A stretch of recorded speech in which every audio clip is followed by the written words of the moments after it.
What's up, everybody, and welcome back to Unicorn Princess Gotham, your gaming with Echo. And I thought I would try to summarize my time with Schedule 1, this business management, drug emporium kind of simulator game that everyone has been going crazy about for the last couple of weeks, month, or since release, basically.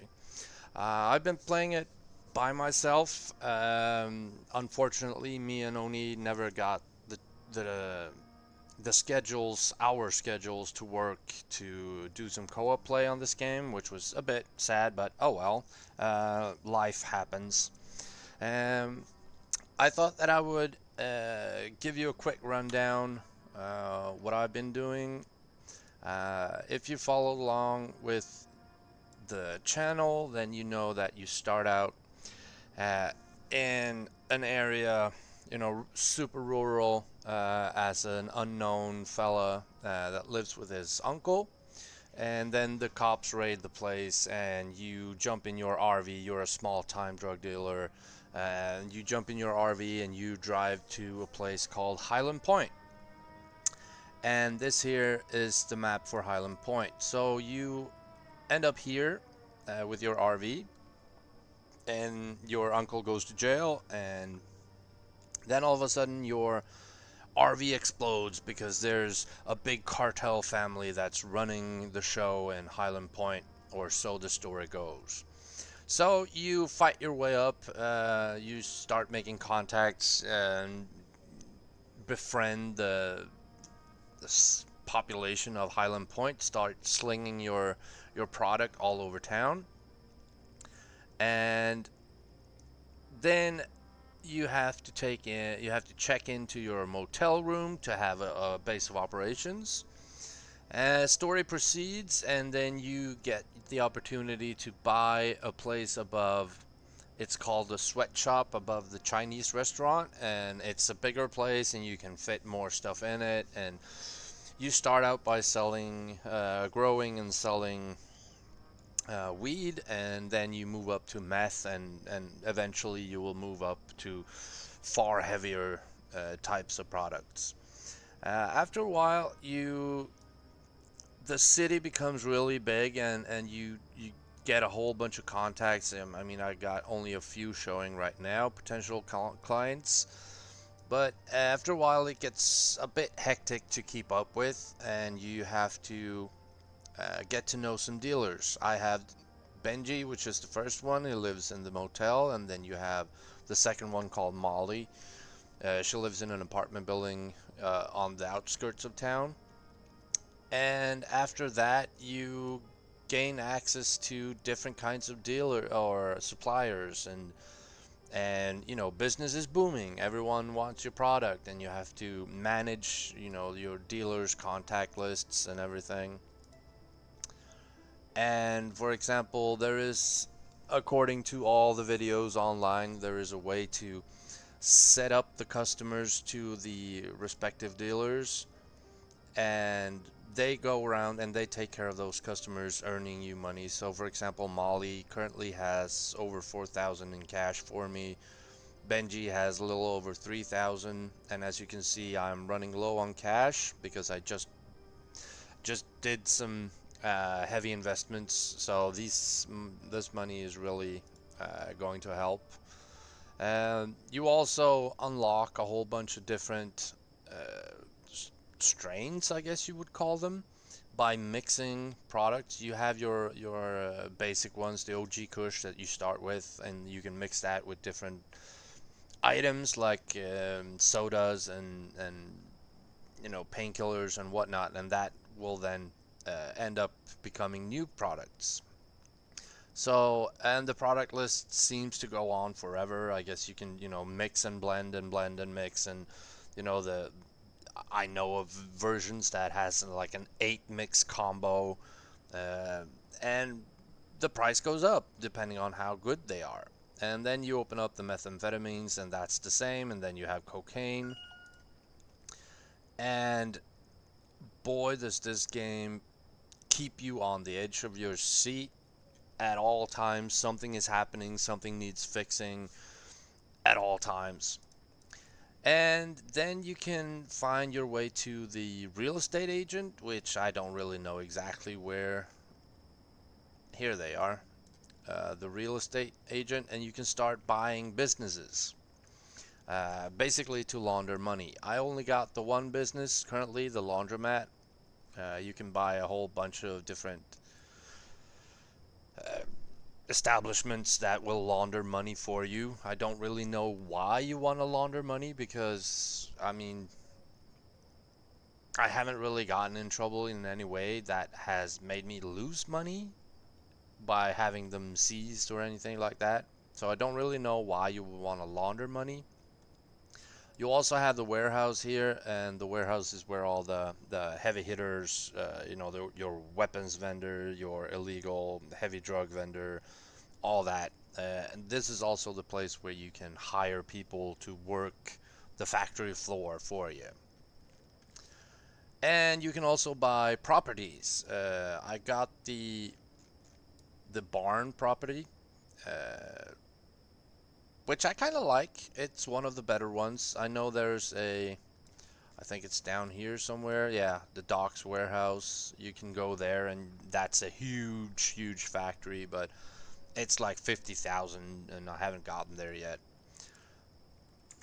And then basically it's running, jumping, climbing trees, and I also got a truck. This is one of the better vehicles in the game, in my opinion. It's the Viper van, and the reason why it's so great is because it has the biggest inventory space of them all. We are currently sitting right here outside the barn, and I thought I would take you through the good thing about the barn is you have these loading bays that you can order stuff from online. For example, Oscar's the illegal supplies. You can buy stuff and you can have them delivered to you. At first, I didn't really pay attention to the delivery fees because they charge you no matter if I were to only order one jar, then they would charge me $3 for the jar and then another $200 for the delivery. But if I order a full stock, because the deliveries come in equal vans that I already have, if I order up the entire van, that's also $200 in delivery fee. So you got to be careful when you deliver things online. And you also have, your gas marts, which is where you buy all the mixables, your pills and your motor oils and gasoline and whatever you want to put in it. Besides that, you also have the hardware stores where you can buy your basic supplies, your soil and baggies and stuff like that. And then it's basically just a matter of, get your operation up and running. So I thought I would walk you through my barn. I haven't really focused. I know there's plenty of videos out there that shows this is the ultimate setup and stuff like that, but I haven't really bothered with it. I just placed everything out the way I wanted it. So I got a metric ton of large storage racks placed all over. Here I got my phosphorus and my acid. Over here I got the pseudo, which is used to make, as you can see here, liquid meth. And the liquid meth then goes into the lab ovens to make crystallized meth, and then you can start mixing with this, the first generation mixing station, or for example the higher tier mixing stations. You see I'm currently mixing something called banana ass, and that's just the first step in the mixing. And then you have to package it. You got your manual packing station and your second version, which is an automatic. I already went through all of these, so I got all my supplies here, the baggies and the jars. Here I got some different kinds of a whole bunch of orange or OG Kush. The star symbols, the blue star is standard, and the yellow one is heavenly. I don't know if there's a higher one or a worse one. Here I got some meth just laying around, standard, poor, etc.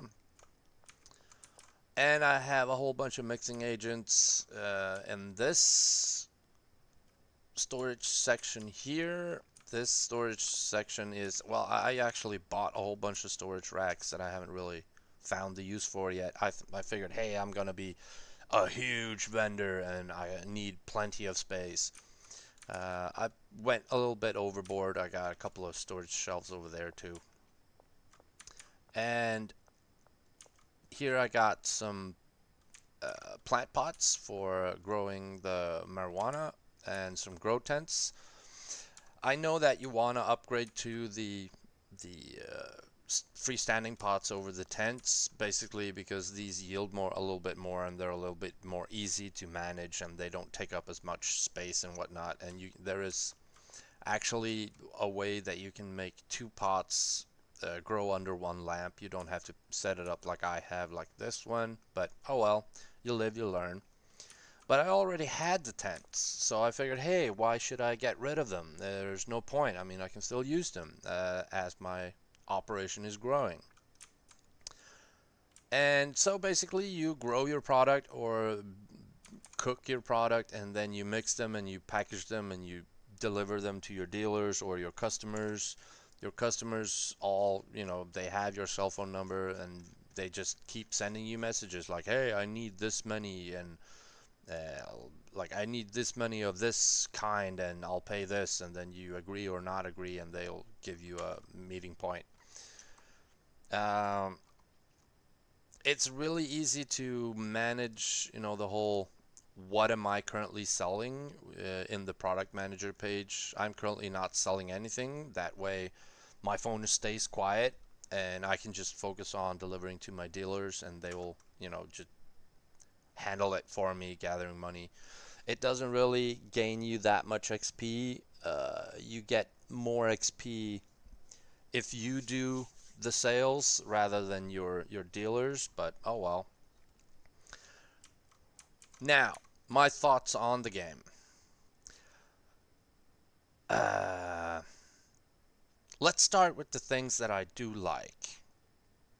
I do like the whimsical graphics. Oh, I forgot. These are drying racks for when you grow marijuana or cocoa plants or whatever, then you put them on the drying rack and it increases their quality from, the star system that we talked about.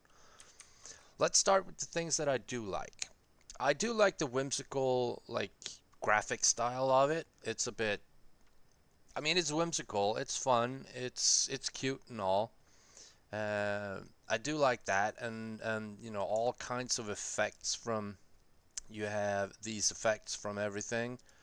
I mean, there's a whole bunch of funny effects, like Tropic Thunder, for example, I think it is. If you, I mean, it's a bit racist too, but oh well. If you sell it to a white person and he indulges in the product and he turns all black and he just walks away, and if it's a person of color, they turn white and he just walks away. So there's a whole bunch of funny effects. You have energizing and sneaky, and you have an effect that turns people into zombies, and you have effects that causes people's seizures and whatnot. You have anti-gravity effects, you have sneaky effects, and you can actually, if you learn these effects, you can actually use them to your advantage. Like athletic, for example, increases stamina and whatnot, and you can jump a little higher and stuff like that. Then the anti-gravity one, um, sneaky, you can sneak around, you don't get caught as much when you're sneaking around during nighttime when it's a curfew out. And you have the anti-gravity one that actually makes you like jump higher and stuff like that. So that's a fun little experience, like experimentation with it is really fun. The developer really did a good job with that. Uh, However, when it comes to the whole mixing with this and that and this and that, for example, right here I got banana ass, which is regular meth mixed with the banana. So if I were to, for example, to do the mixing, I would have to get rid of some seeds first. I don't have any storage there. I'll put them here. I don't really need these seeds currently. So let's get a mixture going. We'll take a couple of cans of their version of Coca-Cola, and we got 20 pieces of meth. Alright, so we'll put the meth in, and then we'll put some Coke in, and that will make an unknown version, and then you just hit start, and that just mixes. So we'll put that back in, and we'll put that in, and then these machines will just keep going. The mini games that you actually have to do is kind of fun. For example, the chemistry station, when you need to cook meth, you have to actually put the ingredients in. I actually enjoy these kinds of mini games a whole lot, and then, you know, it's a whole process you have to go through. You know, lower the boiling flask and, you know, pour the product in and stuff like that. And you actually have to regulate the temperature to get it just right, because if you go over, then there's a risk for an explosion. And then, you know, when you satisfy the minigame, the process just takes place. So we'll cook some more here. There we go. Now a mixture machine is complete. There's the second one. So these minigames is actually kind of fun. There's a whole process to it. It's not just click and drag and click and drag. It's, you know, you gotta put some effort into it. There we go. And this, you know, the garbage handling is a thing. I mean, sure, I get it. It's a thing, but it's just a hassle. And then you pick up the output, for example, like this, and you move that over to the oven. So let's put one in there, and then you have to open the lid. It pours it out, and you have to close the lid and set it to cook. So we'll do that. You have to really know how to multitask. There's, you know, a whole bunch of processes that you have going at the same time.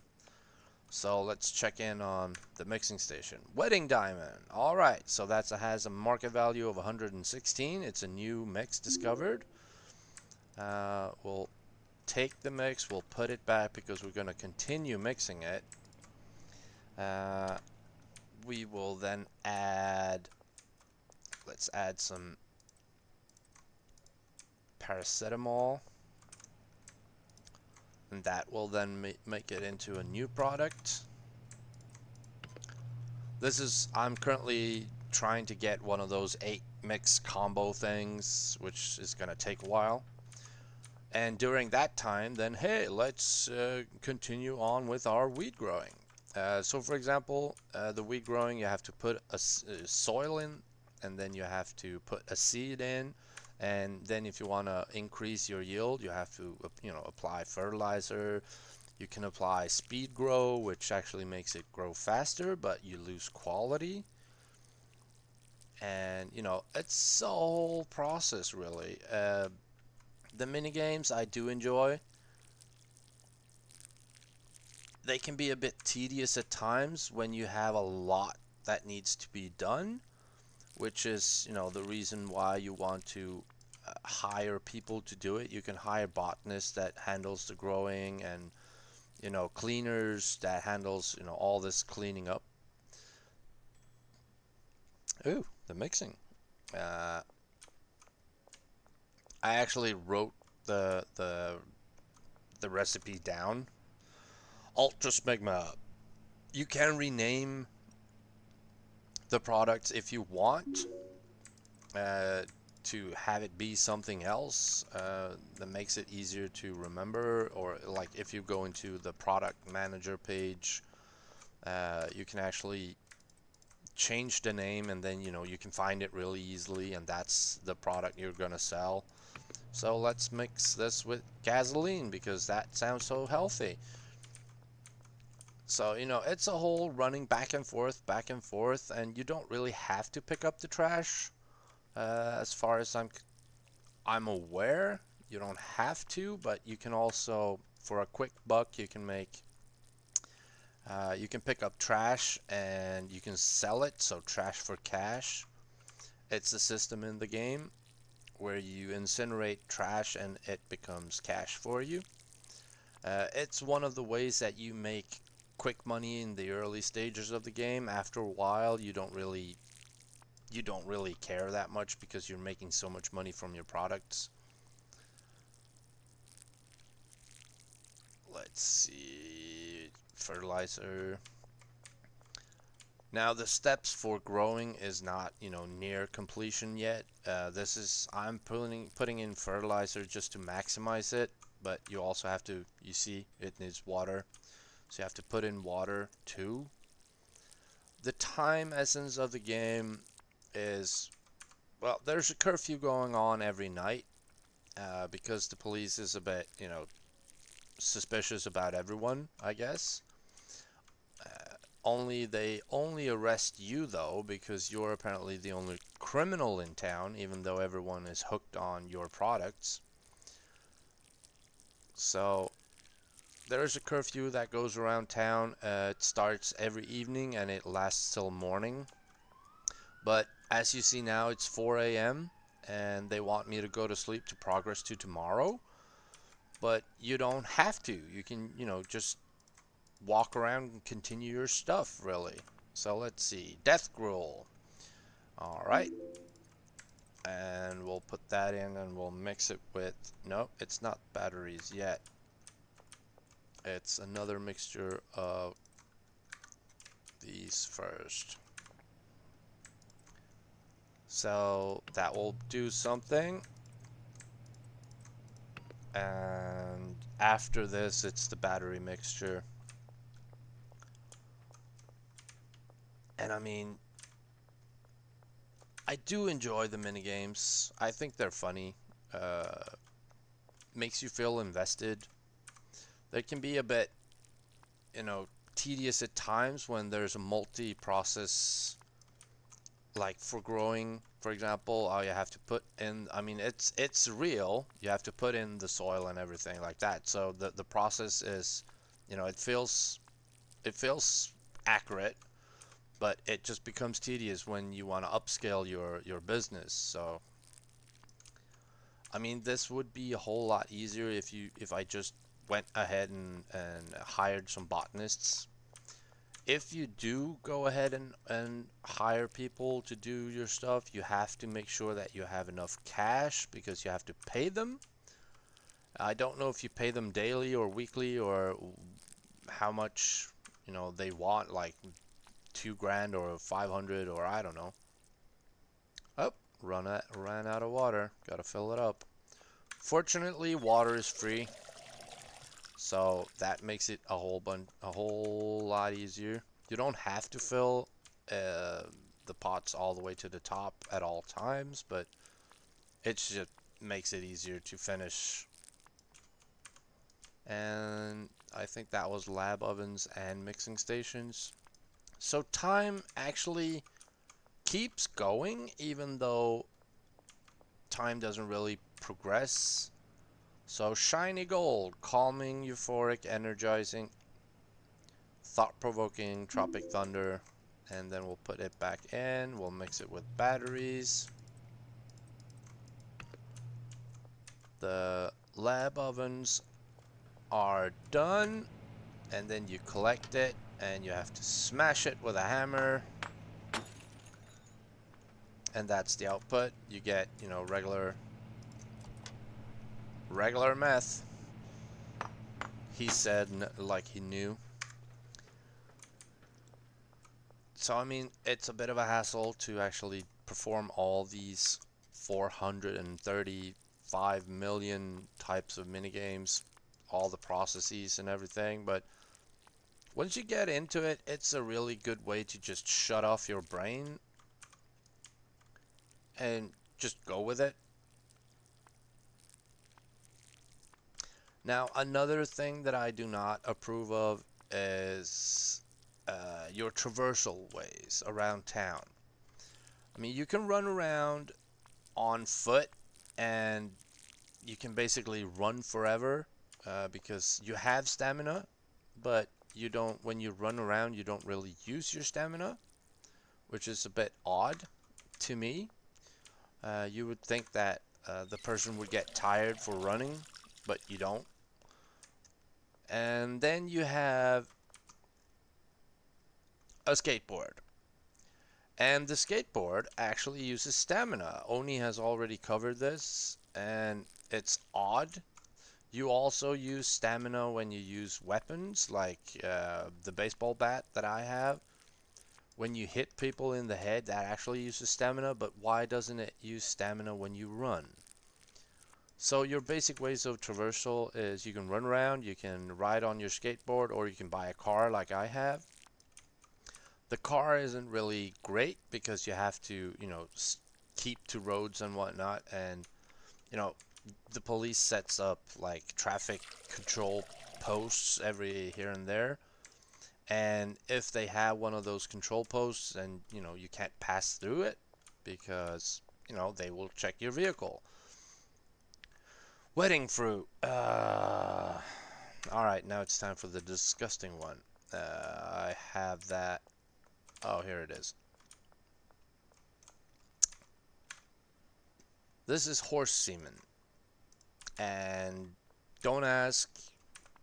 I don't know why, but you can apparently mix stuff with horse semen. Apparently.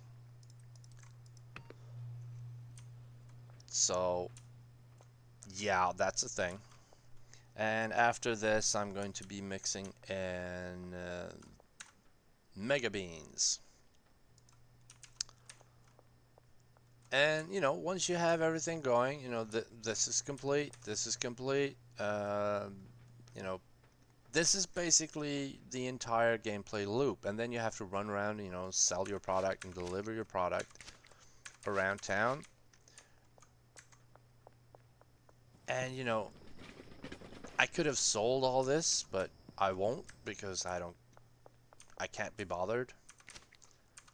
If you don't have the trash picker, then, you have to pick them up individually and run over to the trash can and put them in there, or, you can also gather them up in a big pile and then use trash bags, which is also a thing. There's a bit of lag. I don't know why they're not growing. Okay, so I guess things doesn't grow at night for some particular reason. We'll continue the mixing here. So, slimy puke. It has calming, bright-eyed, electrifying, zombifying, energizing, long face. There's just a whole bunch of different effects to it. But these, after I'm mixing them with Mega Bean, the sell price for this the meth should be around 340 or something, and you can increase that, by asking for more. I don't know if you can mix the OG Kush, the same way. I have no idea. I haven't really tried it. I haven't really bothered that much with mixing. And, then at the end of every day, you go to sleep, and here's, your XP and your earnings gets tallied, and then, you level up, and the higher level you go, the more things you unlock. There's no fall damage whatsoever as far as I've see 340. Extreme piss. So we will take that. There we go. And then we will head on over to Hmm. We will package 20.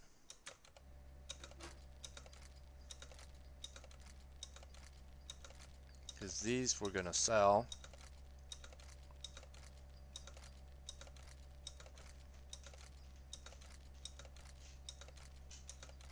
And then, you know, just to check out the effects, really.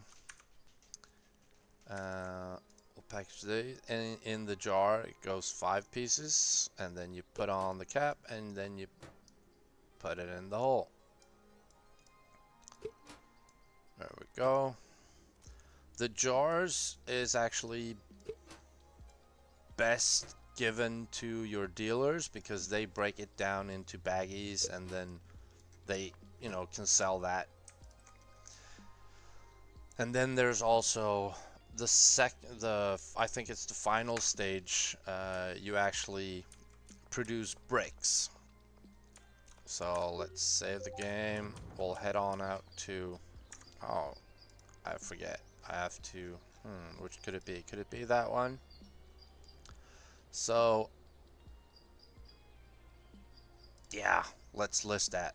Just, it's 100% addictiveness. I mean, I can ask for more. I could probably ask for, well, I don't know. Let's do 350, you know, just for the sake of it.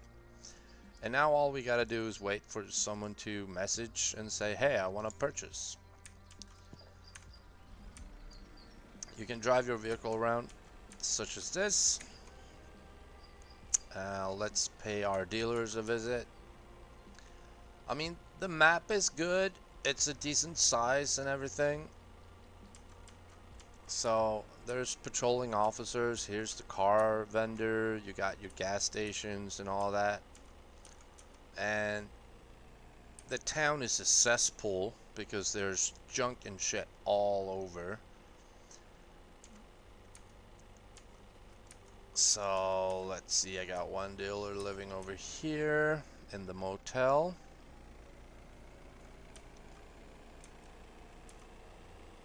There's a whole bunch, since it's in early access, I mean, there's a whole bunch of stuff coming, content and all that. Hey Benji, I need to trade you some items. You'll get 2 of these, there you go. Someone is after, yeah, sure. Let's meet in the afternoon behind the diner. Sounds cool.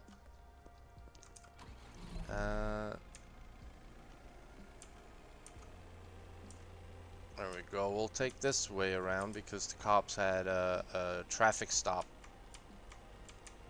over the bridge, or the main bridge, so we'll just take the smaller bridge over. We're gonna go visit Molly. I mean, traversal is just so much easier when you have a car. Over there's 2 cops patrolling. Camera angles isn't great, but oh well. Hey Molly, I need to trade you some items. There you go. Go sell. Bye. And someone else wants to purchase. Yeah, 425. I can take that. Meet you at the skate park. So let's head to the skate park. I don't really know where the diner is located, but I guess it's uptown somewhere. So I will just head over to the skate park, sell this, and we'll watch the effects. And then we'll, you know, just take it from there, really. See, Benji's out patrolling.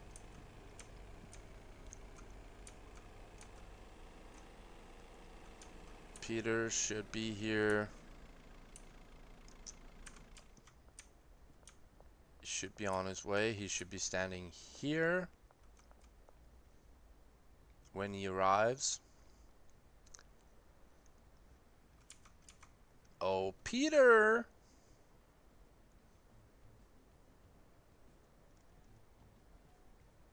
Is that him? Yep, that's him. He's hustling. Nope, that's not him. Got anything I can buy? Yeah, sure.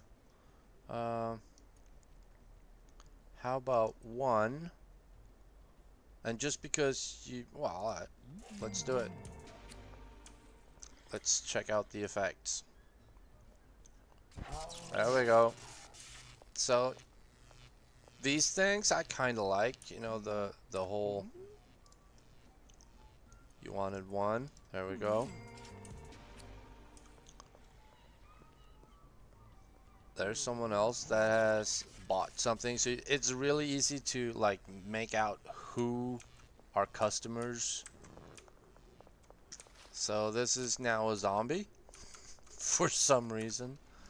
I don't know why, but the developer thought it was a cool idea. Oh, sorry, Kyle. And then, you know, it basically comes down to you gotta keep your customers happy at all times and make sure that everyone, oh yeah, I got your stuff. There you go.